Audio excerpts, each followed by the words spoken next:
चटणी बनवायची आहे. तर यासाठी जाडसर कुटून घेतलेला आहे. तर यामध्ये थोडीशी कोथिंबीर बारीक केलेली, तर असा थोडासा कांदा कट करून घेतलेला आहे, थोडासा कोथिंबीर कट केली आणि थोडासा लसूण ठेचून घ्यायचा.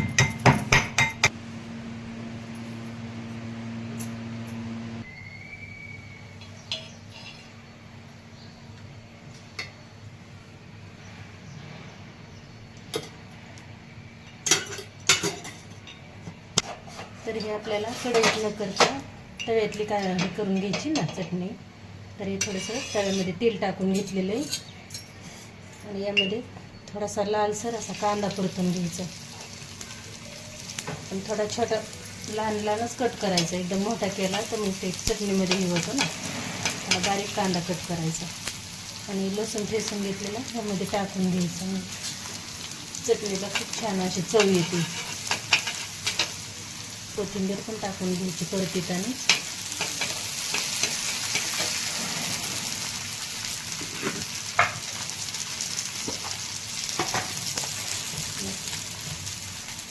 तर ह्यामध्ये थोडीशी जिरी टाकून घ्यायची, थोडीशी मोहरी,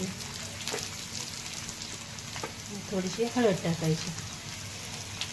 या पद्धतीने थोडासा असा परतून झालेला लालसर कलर आलेला त्यामध्ये आपण कुठं बारीक करून घेतलेलं टाकून घ्यायचं.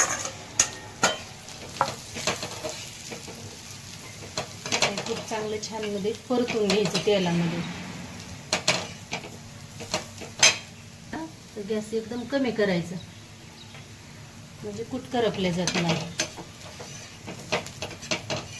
तर ही अशी चटणी एकदम सुकी होती आणि खूप छान लागते. तर कुठं आपल्याला प्रवासात जायचं असलं तरी मुलांना टिफिनला द्यायचं म्हणलं तरी कोरडी चटणी होती, खूप छान लागते. आणि असंच थोडंसं चवीनुसार मीठ टाकून घ्यायचं.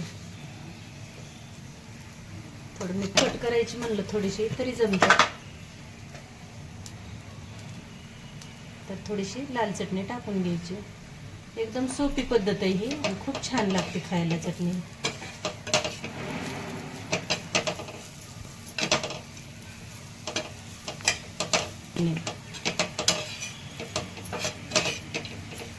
तर खाण्यासाठी चटणी तयार झालेली आहे. एकदम सोप्या पद्धतीने करायची चटणी. तर 5च मिनिटामध्ये होती ही चटणी. ही चटणी खाण्यासाठी तयार झालेली आहे.